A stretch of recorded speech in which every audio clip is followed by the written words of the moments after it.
Hello students. तो जो हमारा आज का टॉपिक है दैट इज रेशियो। रेशियो क्या होता है? Ratio is nothing but comparison between two or more quantities provided their ratio is same. कहने का मतलब कि दो या दो से ज्यादा क्वांटिटीज के बीच में आपस में कंपैरिजन करना, लेकिन उनका यूनिट सेम हो तभी। फॉर एग्जाम्पल, अगर मुझे 20 grams and 2 kgs let's say का कंपैरिजन निकालना है, रेशियो निकालना है, तो पहले मुझे इस किलोग्राम्स को ग्राम्स में कन्वर्ट करना पड़ेगा। क्यों? क्योंकि मैंने अभी क्या बताया कि दोनों टर्म्स का यूनिट सेम होने चाहिए। तो इस 20 ग्राम्स को हम एज इट इज 20 ग्राम्स लिख देंगे और दिस विल बी 2000 ग्राम्स, क्योंकि एक ग्राम में 1000 ग्राम्स होते हैं। ग्राम से ग्राम, जीरो से zero, 1:100 is the ratio between 20 grams and 2 kilograms. ठीक है जी। ऐसे ही हम दो या दो से ज्यादा क्वांटिटीज का भी कर सकते हैं। For example, 500 metre, 2 kilometre and 300 metre अगर मुझे ये करना है, तो इसमें क्या होगा? 500 मीटर को मैं एज इट इज रहने दूंगा, 2 kilometre is nothing but 2000 metre and 300 metre. तीनों टर्म्स एक ही यूनिट में है विच इज मीटर। तो यहां से 2 जीरो यहां इसके इकट्ठे कटे, 5:20:3 विल बी माई आंसर। इतनी चीज समझ आ गई। अब रेशियो को हमेशा एक चीज ध्यान रखनी है, रेशियो हमेशा सिंपलेस्ट फॉर्म में किया जाता है। कहने से मतलब, फॉर एग्जाम्पल 5 रेशियो, या कह लीजिए 25:75 है। अब अगर मैंने इसको 5 से कट किया तो इट विल बी 5:15। ये आंसर गलत नहीं है, बट अभी इनमें अभी भी एक कॉमन फैक्टर है विच इज 5। तो 5 से डिवाइड करने के बाद ये बनेगा 1 और ये बनेगा 3। अब इनमें कोई कॉमन फैक्टर नहीं है, तो इसका जो फाइनल रेशियो है दैट विल बी 1:3। 25:75 का फाइनल रेशियो विल बी 1:3। ये भी गलत नहीं है, ये इसी की ही एक फॉर्म है। ये तीनों एक ही फॉर्म है, लेकिन जो लोएस्ट फॉर्म होता है इसी को हमेशा हम एप्रोप्रिएट गिनते हैं। अगर मैं किसी से पूछूं कि 25:75 का मुझे आंसर बताओ, तो अगर मुझे कोई 5:15 बताएगा वो गलत नहीं है, बट हमेशा लोएस्ट टर्म में जो है वो रेशियो देखा जाता है। स्टूडेंट्स, इसके बाद हमारी एक टर्म आती है रेशियो में ही which is called as combined ratio. अब देखते हैं कि कंबाइंड रेशियो क्या होता है।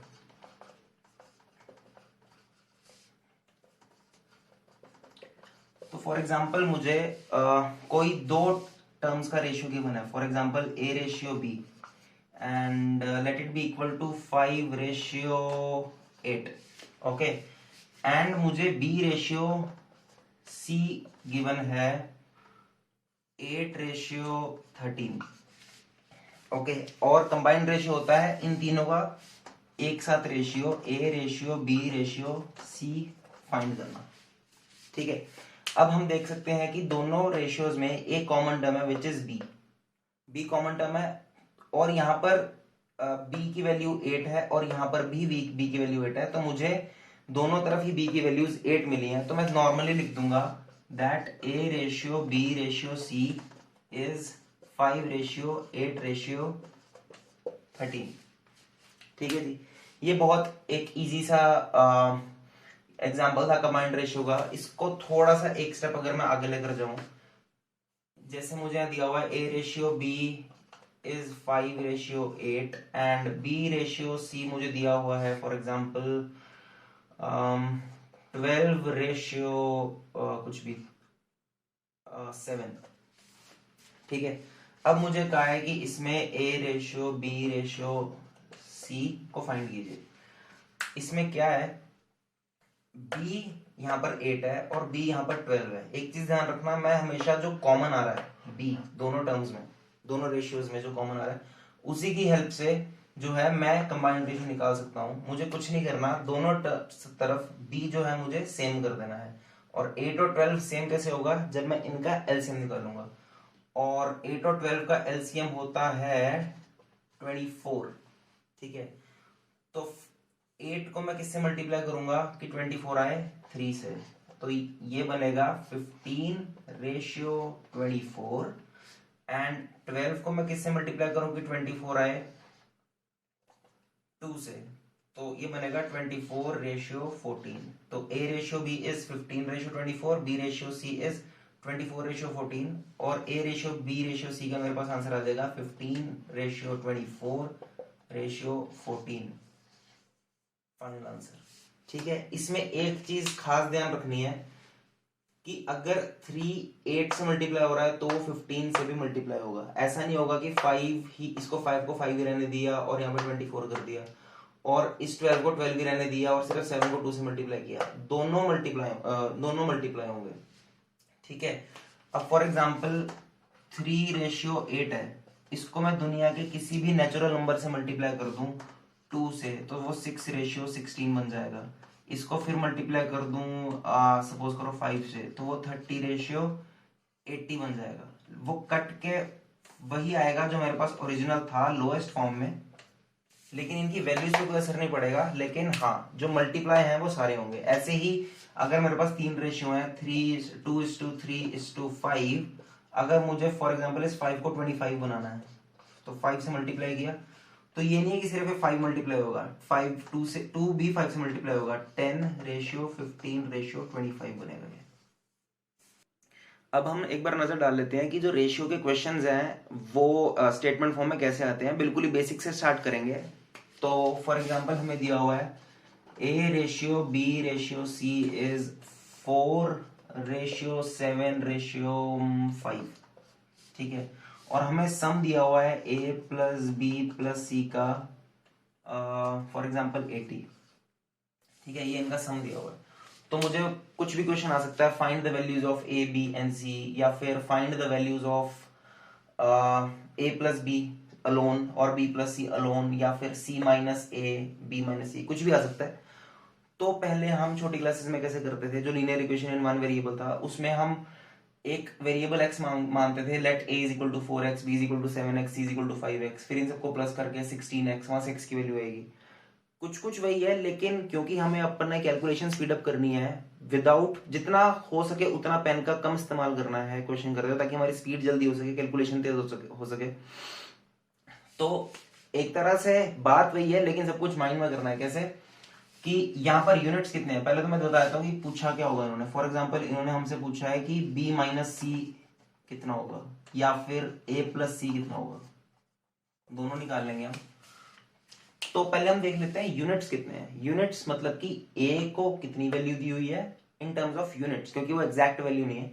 B को कितना यूनिट्स दे रखे हैं और C को कितने यूनिट्स दे रखे हैं। तो 4, 7 एंड 5 टोटल यूनिट्स कितने हैं, 4 और 7 11, 11 5 16 यूनिट्स हमें दे रखे हैं, और इन 16 यूनिट्स को प्लस करके वैल्यू कितनी है 80। यहां से 1 यूनिट की value will be 80/16 which is equals to 5। इतनी चीज तो समझ आ गई। अब ABC निकालना कोई बड़ी बात नहीं है, नॉर्मल जो यूनिट्स है उसको मल्टीप्लाई करना। तो A will be 20, B will B 7 5 35 and C will be 5 5 25। आप एक बार चेक भी कर सकते हैं, सबको प्लस करके 80 ही आएगा। 35 25 60 60 20 80। ठीक है, B-C कैसे करना है, एक तरीका तो ये है कि B में से C है, 35 में से 25 माइनस की करें और 10 आ जाएगा। A+C 20 + 25 45 आ जाएगा। लेकिन थोड़ा सा अगर क्वेश्चन को देखते ही बिना पेन यूज किए करना है तो कैसे होगा, हमने यूनिट्स की वैल्यू माइंड में ही निकाल ली 5। B-C कितना करना है, B-C कितने यूनिट्स हैं, 7 - 5 2 units. B-C is 7 units minus 5 units which is equals to 2 units। ये यूनिट्स लिखा मैंने। ठीक है, अब एक यूनिट की वैल्यू कितनी है 5, तो नॉर्मल सी बात है B-C is 2 into 5 which is equals to 10। ऐसे ही A+C कितना आएगा 4 + 5 which is 9 units। A+C is 4 + 5 units, 9 units, and 9 into 5 is 45। ये बहुत बेसिक सा क्वेश्चन था, और मैं उम्मीद करता हूं कि इस क्वेश्चन के को करने के लिए पेन उठाने की भी जरूरत नहीं पड़ेगी। ये सब कुछ आपके माइंड में चलेगा। मैं बस आपको लॉजिक बता रहा हूँ या तरीका बता रहा हूँ, एक अप्रोच बता रहा हूँ कि हमें कैसे लगानी है अपने माइंड में।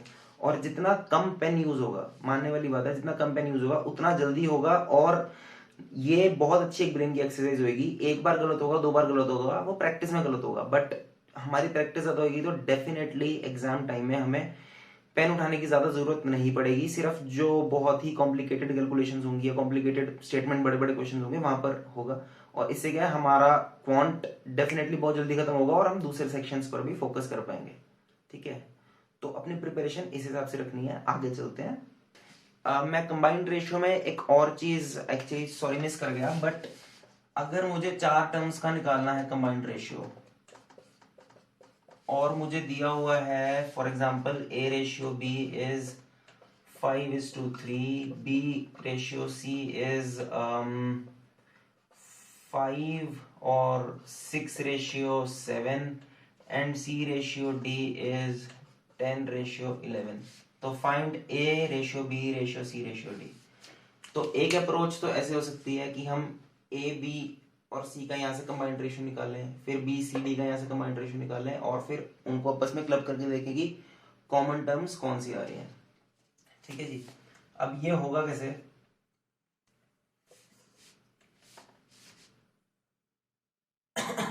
सॉरी, यहाँ पर हमें इस 3 को 6 बनाना है, क्योंकि यहाँ पर जो इन दो टर्म्स में जो कॉमन है वो 6 है। तो इसको नॉर्मली मैंने 2 से मल्टीप्लाई किया। इस पूरे रेशियो को ध्यान रखिएगा, a ratio b will be equals to 10:6 after multiplying it by 2, both the terms by 2। और b रेशियो c जो है मेरे पास वो 6:7 है। तो a ratio b ratio c is 10:6:7, और मेरे पास c रेशियो d गिवन है 10:11। अब इन दोनों में कॉमन टर्म क्या है, c। यहाँ पर c है 7, यहाँ पर c है 10। 10 एंड 7 का एलसीएम विल बी 70। तो 7 को 70 बनाने के लिए ये मल्टीप्लाई करेंगे 10 से, इस 10 को 70 बनाने के लिए मल्टीप्लाई करेंगे 7 से। अब ध्यान रखिएगा सब कुछ 10 से मल्टीप्लाई होगा और यहाँ पर ये दोनों 7 से मल्टीप्लाई होंगे। तो a ratio b ratio c ratio d हमारे पास जो आएगा, 10 into 10 is 100, 6 into 10 is 60, 7 into 10 is 70, 7 into 10 c 70 हम लिख चुके हैं, 11 इंटू 7 इज 77।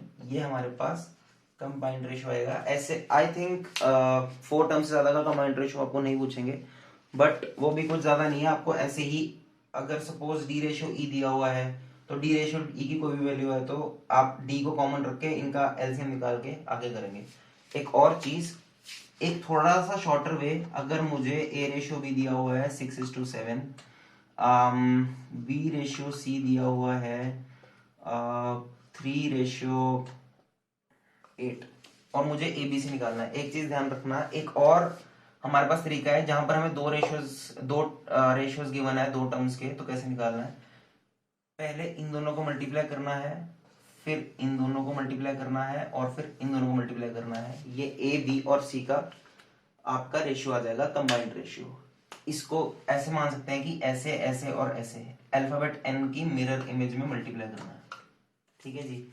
6 3 डायरेक्टली हम निकाल सकते हैं A ratio B ratio C. 6 3 18, 3 7 21, 7 8 56। ये हमारा कंबाइंड रेशियो आ जाएगा।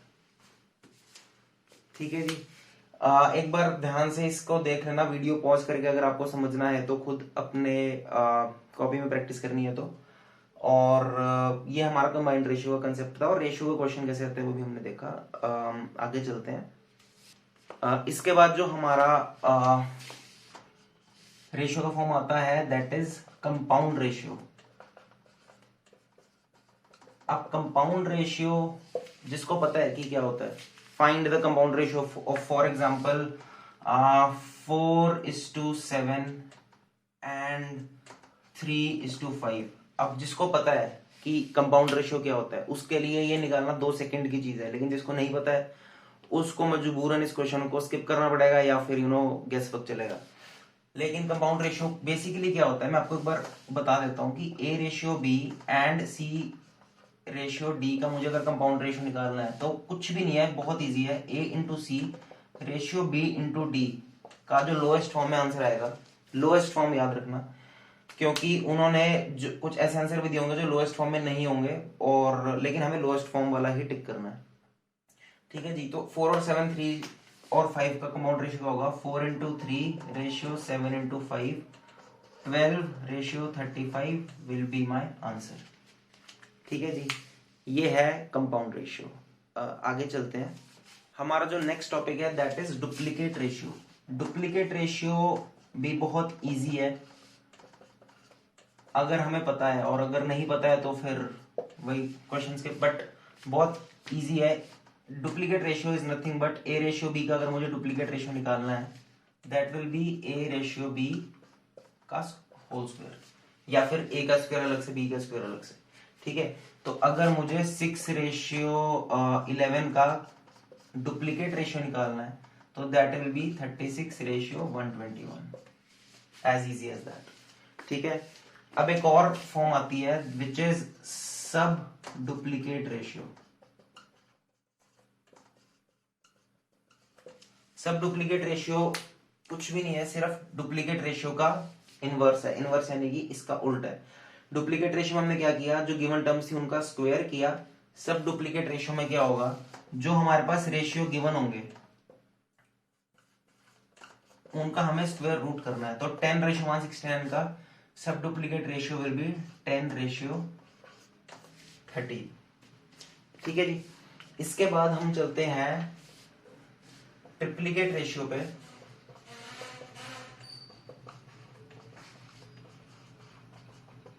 ट्रिप्लीकेट रेशियो आई थिंक थोड़ा नाम से समझ आ रहा होगा कि अगर ए रेशियो बी का ट्रिप्लीकेट रेशियो निकालना है that will be A ratio B का होल क्यूब।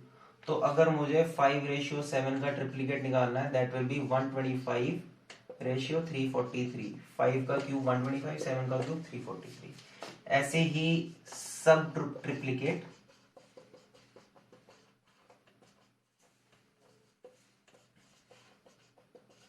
Ratio 1728 ratio 216। अब इसमें एक चीज देखने वाली भी होगी, मैं बताता हूँ आपको। 1728 किसका क्यूब होता है, 12 का। तो 1728 का क्यूब जो हो गया दैट विल बी 12, एंड 216 का हो गया 6। अब आपको ऑप्शन में 12 रेशियो 6 भी दिया हो सकता है, 2 रेशियो 1 भी दिया होगा, हो सकता है ये भी गिवन हो, लेकिन हमें जो टिक करना है वो ये करना है क्योंकि it's in the lowest form. इस चीज का हमेशा ध्यान रखना खास करके। तो डुप्लीकेट का inverse is sub duplicate, and triplicate जहां पर क्यूब हो जाते हैं दोनों रेशियोज, और उसका उल्टा मीन्स जो आपको हमको रेशियोज दिए हुए हैं उनका क्यूब रूट निकालना है। स्टूडेंट्स, इसके बाद जो हमारा रेशियो आता है that will B inverse ratio. अभी पिछले टॉपिक में मैंने एक टर्म यूज की होगी, अगर आपने ध्यान से सुना होगा तो, इनवर्स करना, कि डुप्लीकेट रेशियो का इनवर्स हो जाता है सब डुप्लीकेट, एंड ट्रिप्लीकेट का इनवर्स हो जाता है सब ट्रिप्लीकेट। तो इनवर्स का क्या मतलब होता है, उल्टा कर देना। जैसे कि 2/3 का inverse will be 3/2, basically reciprocal कर देना इजी लैंग्वेज में। तो इनवर्स रेशियो ऑफ 2:3 बहुत इजी है, विल बी 3:2।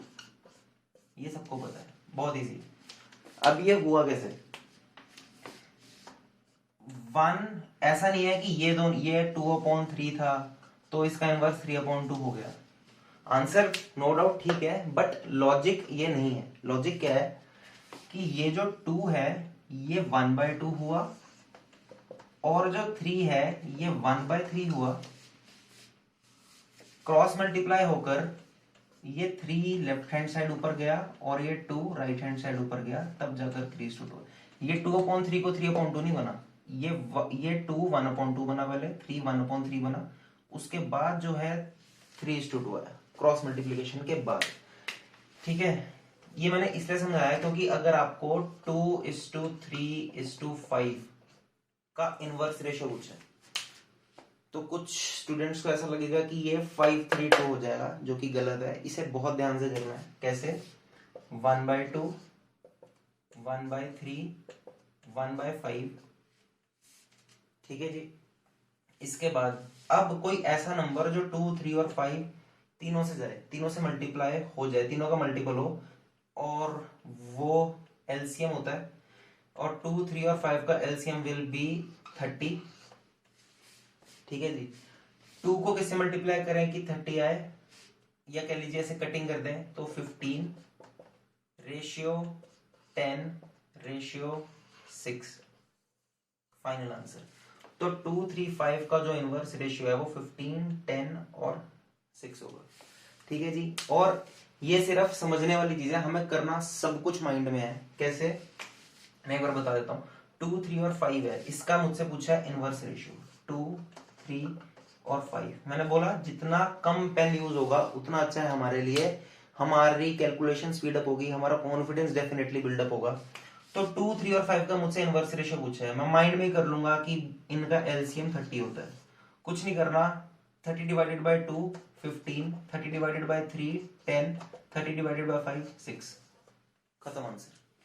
ठीक है जी, ये मैंने इतना इसलिए बताया है ताकि आपको कंसेप्ट क्लियर हो कि ये आता कहां से है, कि 2 1/2 और 3 1/3 और 5 1/5 एक्चुअल में बनता है, और फिर हम इस आंसर तक पहुंचते हैं। इसके बाद ना हमें कुछ ऐसी स्टेटमेंट्स दी होती हैं जिसमें वेरिएबल्स का एग्जैक्ट रेशियो नहीं दिया होता, सिर्फ उनका कुछ रिलेशन दिया होता है और हमें जो है उनका रेशियो निकालना होता है। For example 5a is equals to 13b, और हमसे पूछ लेते हैं कि फाइंड ए रेशियो बी। ठीक है जी, अब आपको एक चीज ध्यान रखनी है, सेम चीज कैलकुलेशन तेज करने के लिए, कि ए रेशियो बी के जो कोफिशिएंट्स है वो आपस में एक्सचेंज हो जाएंगे और आंसर आ जाएगा 13:5 हो जाएगा।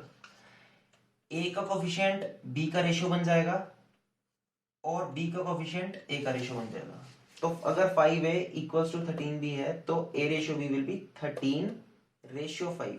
ये हुआ कैसे, कोई ज्यादा रॉकेट साइंस नहीं है इसमें, बट मैं बता देता हूं कि अगर मैंने a को एज इट इज यहां रहने दिया और मैं इस b को नीचे ले गया तो a/b बन गया, ये 13 एज इट इज ऊपर रहा और 5 नीचे आ गया, तो a/b is 13:5, 13/5 and a ratio b is 13:5। ठीक है जी, लेकिन अगर मेरे को वही 3 टर्म्स गिवन है, फॉर एग्जाम्पल इसके साथ या फिर अलग से एक और चीज बताता हूँ, 2a is equals to 7b is equals to 12c। अब मुझसे पूछा है कि a ratio b ratio c निकालना है। ठीक है, पहली अप्रोच तो मेरी ये हो सकती है कि मैं a और 2 का रेशियो निकालूं। तो a और 2 का रेशियो जैसे मैंने भी ऊपर बताया, कोफिशिएंट्स एक्सचेंज करने हैं, विल बी 7:2। ठीक है जी, b ratio c coefficients exchange 12:7। अब a ratio b ratio c, अगर आपने ध्यान से वीडियो स्टार्टिंग से देखी है तो आपको पता होगा it's nothing but combined ratio. तो या तो मैं इस 2 को 6 से मल्टीप्लाई करूं, 42:12 बनाऊं, और ये 12:7 है, तो 42:12:7। एक अप्रोच तो ये हो सकती है। ठीक है, लेकिन हमें सब कुछ फास्ट करना है, माइंड में करना है, तो कैसे होगा, अगर मेरे को डायरेक्ट यहां से ए बी और सी का कंबाइंड रेशियो निकालना है तो 2a is equals to 7b is equals to 12c मुझे दिया हुआ है। ठीक है, अब मुझे फिर से कोई ऐसा नंबर सोचना है जो a b और c तीनों से जाए। दैट विल बी इनका एलसीएम ऑब्वियसली, बट इनका एलसीएम मैं सोच रहा था, तो दैट विल बी 84 इनका एलसीएम होगा। अब 2 किससे मल्टीप्लाई हो कि 84 आ जाए, तो 2a basically is equals to 84, तो यहां से मेरे पास a आ गया 42, 7b इज इक्वल्स टू 84, तो b 7 किससे मल्टीप्लाई हो 84 आए 12 से, and c 12c is equal to 84, तो c 7, तो रेशियो कितना आया 42:12:7, 42:12:7। ठीक है, आंसर दोनों तरीके से सही है, लेकिन ये थोड़ा लॉन्गर वे था, ये थोड़ा शॉर्टर वे, और हमें ऑब्वियसली शॉर्टर वे करना है। आई होप आपको ये समझ आया होगा। हम आगे चलते हैं, एक आध क्वेश्चन देख लेते हैं एग्जाम के अप्रोच से। सम वाला हमने किया था, जो कि मैंने आपको बताया था linear equation in 2 variable in 1 variable, sorry, कि जहां पर ए बी और सी का रेशियो दिया हुआ है और उनका तीनों का सम भी दिया हुआ है, तो हम ए बी और सी का आपस में रिलेशन कैसे निकाल सकते हैं, a प्लस बी या c माइनस ए कैसे निकाल सकते हैं। एक और क्वेश्चन देख लेते हैं कि एग्जाम पॉइंट ऑफ व्यू से हमें कैसे आ जाता है। जैसे कि a+b ratio c is equals to, let it be 7:2। ठीक है जी। ऐसे ही b+c ratio a is equals to 6:5। Question आ जाता है find a b and c। तो a b and c को निकालें। अब ऑब्वियसली अगर a और b है, यहाँ पर प्लस का साइन है और यहाँ पर रेशियो का साइन है, तो ये कैसे होगा। एक अप्रोच तो नॉर्मल हमारी ये हो सकती है कि हम a+b/c इज इक्वल्स टू 7/2 करें, लेकिन ऑब्वियसली हमें तेज करना है तो उस अप्रोच पे हम नहीं जाएंगे। देखिए ध्यान से अगर देखें तो यहाँ पर a b एंड c 7 और 2 यूनिट्स हैं। तो यहाँ से मुझे एक चीज पता लगती है, इसको मैं इक्वेशंस लिखता हूँ, ये फर्स्ट एंड ये सेकेंड। फर्स्ट इक्वेशन से हमें ये चीज पता लगती है कि a+b+c इज 9 यूनिट्स। क्यों? क्योंकि a और b जो है वो 7 यूनिट्स हैं और c जो है वो 2 यूनिट्स हैं, तो a+b+c इज 9 यूनिट्स। ये तो पक्का है। ठीक है। सेकेंड इक्वेशन से हमें एक चीज पता लगती है कि a+b+c इज 6+5 11 यूनिट्स, क्योंकि b+c इज 6, a इज 5, तो 11। अब अगर इस इक्वेशन में 9 यूनिट्स हैं टोटल, इस इक्वेशन में 11 यूनिट्स हैं टोटल, लेकिन a b और c की वैल्यू तो सेम ही रहने वाली है, तो हम क्यों ना इनका जो सम है a+b+c दोनों साइड इक्वल कर दें। और इक्वल आपको पता है कैसे होगा, इनका एलसीएम लेकर 9 और 11 का एलसीएम विल बी 99। तो मुझे अगर इसको 99 बनाना है तो इंटू 11 करना होगा, इसको 99 बनाना है तो इंटू 9 करना होगा। ठीक है जी।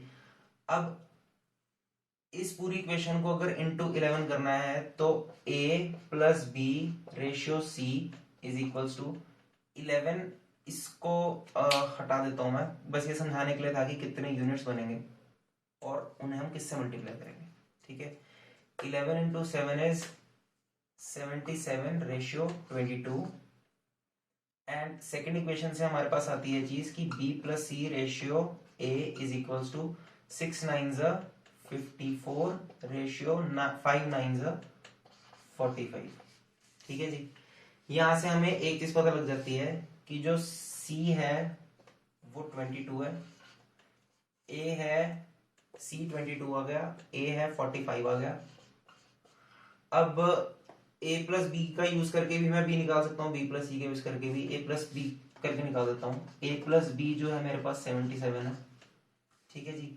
a मेरे पास 45 है, तो b मेरे पास आ जाएगा 77 - 45 विच इज इक्वल्स टू 28। तो a 45, b c 22 and b is 28। यहाँ पर आप चेक भी कर सकते हैं अगर करना चाहे तो a+b इज 45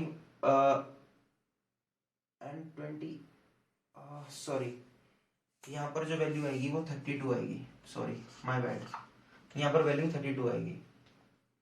तो यहाँ पर आप चेक भी कर सकते हैं कि a+b is 45 + 32 which is equal to 77 and c is 22। b+c यानी कि 32 + 22 is 54 and a is again 45। ठीक है। तो हमको इस तरह से क्वेश्चन को अप्रोच करना है। आगे चलते हैं। तो स्टूडेंट्स वीडियो खत्म करने से पहले, क्योंकि रेशियो में हमने आज ऑलमोस्ट बेसिक पढ़ लिया है कि रेशियो क्या होता है और रेशियो के टाइप्स क्या होते हैं, compound ratio, combined ratio, duplicate, सब डुप्लीकेट, ट्रिप्लीकेट, सब ट्रिप्लीकेट कैसे होते हैं, और बहुत बेसिक लेवल के क्वेश्चंस कैसे आते हैं जो कि आपको बिना पेन उठाए करने हैं। ये मैंने सिर्फ कंसेप्ट क्लियर किया है आपको। इनवर्स रेशियो का भी जैसे आपको कंसेप्ट क्लियर किया, तो आपको ये बिना पेन उठाए करने हैं। और आज हम वीडियो खत्म करने से पहले एक बार देख लेते हैं कि कोई छोटी सी ट्रिक या फिर आपकी कैलकुलेशन इजी करने के लिए। फॉर एग्जाम्पल 45 इंटू 23 है। ठीक है।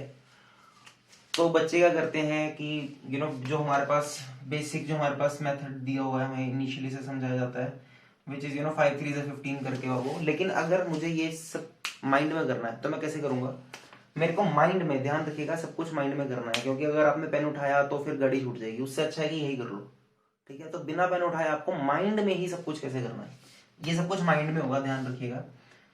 तो 45 मल्टीप्लाई बाय 23, 23 मुझे माइंड में करना है, इज नथिंग बट 20 + 3।